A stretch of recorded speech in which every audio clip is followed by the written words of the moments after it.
Filmo. Filmfakten.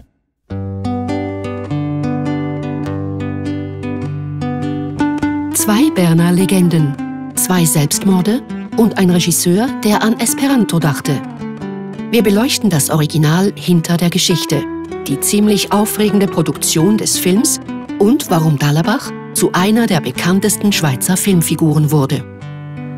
Dallerbach Kari ist die Geschichte eines Berner Originals, bekannt für seine Späße und Schlagfertigkeit. Ja, ich sehe schon, hast du noch keine andere Waffe gefunden, gell? Der das Herz der schönen Annemarie für sich gewinnen will und scheitert. Der Film basiert auf dem Leben des Coiffeurmeisters Kari Dallerbach, der dank seiner hintersinnigen Witze zum Berner Stadtoriginal wird. Dallerbach lebte von 1877 bis 1931 und wurde 1968 durch die Biografie von Hans-Rudi Lerch und später durch eine Ballade von Mani Matter schweizweit bekannt. Was ist denn da zu sehen? Der Friseur ist ein sensibler Außenseiter mit einer eigenständigen Weltansicht und viel Humor. Auf diese Weise gelingt es ihm, die bürgerliche Ordnung in der Beamtenstadt Bern zu strapazieren. So und so. Kari ist ein starker Charakter, der gleichzeitig ein uraltes Prinzip der Dramentheorie bestätigt. Niemand entgeht den Auswirkungen körperlicher Nachteile. Wegen seiner Hasenscharte und seiner nasalen Aussprache wird er gehänselt und verlacht. Sein Leben lang versucht er, dieses Handicap mit seinem Witz zu kompensieren. Ja, siehst du, sehe ich von vorne aus mit der Scharte und so von hinten. Seine Spontaneität und Fantasie machen ihn zu einem beliebten Zeitgenossen. Als melancholischer Liebhaber aber wird er verschmäht. Zentrales Element im Film ist deshalb Dallerbachs unerfüllte Liebe zur schönen Maturandin und Fabrikantentochter Annemarie. Das Tragikomische dieser Beziehung zeigt sich in den vielen Szenen, wo Regisseur Kurt Früh mehrfach die Tonspur der Rückblenden verlängert und sie auf der Ebene der Gegenwart auslaufen lässt. Eines Nachts beginnt Kari unter dem Fenster seiner Auserwählten ihren Namen zu rufen, Annemarie. was schließlich zur Verhaftung wegen Ruhestörung führt. Annemarie erbarmt sich zwar und schreibt ihm, dass sie ihn wiedersehen wolle. Doch 2 abgemachte Termine scheitern. Somit vollzieht sich das Schicksal, welches für Dallerbach bestimmt scheint. Der Alkohol wird zum Ersatz für die ungelebte Liebe. Über die Produktion des Films kursieren verschiedene Versionen. Als gesichert gilt, sie war abenteuerlich. So brach sich der Regisseur Kurt Früh während den Dreharbeiten ein Bein und der Produzent Hans-Peter Walker verschwand plötzlich. Während Früh nach wenigen Tagen mit einem Gipsbein und einem Rollstuhl wieder am Set auftauchte, blieb Walker und mit ihm ein Betrag von mehreren tausend Franken über Monate verschollen.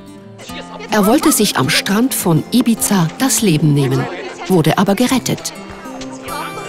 Erst als die prekäre Finanzierung durch die Münchner Firma Stella Film sowie die Atlantik Film GmbH gesichert war und die Stadt Bern eine Ausfallgarantie über 60.000 Franken gesprochen hatte, meldete sich der frühere Produzent wieder. Er stellte dem Verleiher Rialto Film AG eine Rechnung für seine geleistete Arbeit. Doch diese Flucht nach vorne verhinderte nicht das tragische Ende der turbulenten Produktion. Die finanziellen Ungereimtheiten trieben Hans-Peter Walker immer mehr in die Verzweiflung. Schließlich sah er keinen Ausweg mehr und schied Mitte Februar 1971 durch Freitod aus dem Leben. Damit endete die Produktionsgeschichte mit einer tragischen Parallelität zur Filmhandlung. Dass der Film als der poetischste in Kurt Frühs Werk gilt, hängt vor allem auch mit der Musik im Film zusammen. Das Titellied stammt aus der Feder eines anderen unsterblichen Berner Originals, dem Liedermacher Mani Matter. Es war seine erste und einzige Auftragsarbeit, die er annahm. Es ist aber nicht, wie man vielleicht denken könnte, das berühmte Lied Beim Coiffeur, sondern die weniger bekannte Ballade, die mit den Worten beginnt, «Sisch einisch eine gsi».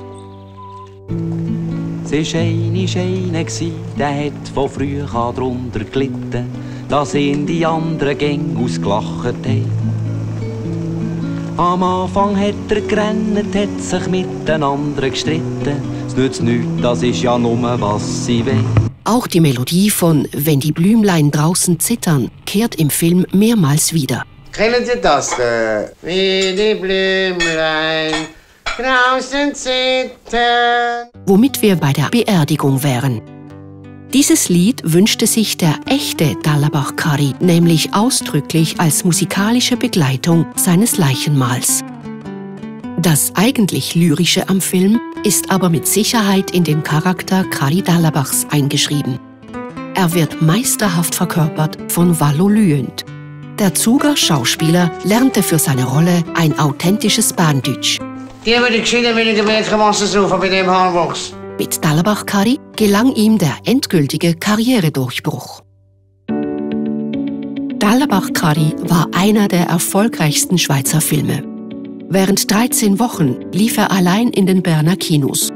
Aufgrund des großen Zuspruchs wurde der Charakter des Dalabak Kari zu einer Kunstfigur und gehört heute zum Berner Stadtinventar. Komischer Kämpfer, Dalabak. So komisch finde ich den gar nicht. Das ist der grösste Witzbold der Stadt. Auch gilt der Film als Schlüsselwerk hin zu einem natürlichen Umgang mit dem Schweizer Dialekt. Ich glaube, der hat uns alle eingeseift. Das ist der Gipfel. Regisseur Kurt Früh wollte eine Entkrampfung der Sprache erreichen. Die heimatschützlerischen Dialektbewahrer Otto und Früh sah er als Ballast für die Filmkunst. In einem Interview aus dem Jahr 1972 sagte er, meinetwegen könnten meine Schauspieler Esperanto sprechen. Ein solches Remake gab es bislang aber nicht. Dafür wurde die Geschichte 2010 als Musical aufgeführt und 2012 von Oscar-Preisträger Xavier Koller neu verfilmt. Die Rolle des Dalabak interpretierte Nils Althaus. Anna-Marie wird von Carla Juri gespielt. Der Film eröffnete 2013 die Solothurner Filmtage. Aber die alle sind hier nur ein bisschen anders als ich. Und trotzdem meinen die sagen etwas Besseres. Wenn Ihnen dieses Video gefallen hat, abonnieren Sie unseren Kanal und aktivieren Sie die Glocke, damit Sie über neue Videos benachrichtigt werden. Schweizer Filme neu entdecken auf filmo.ch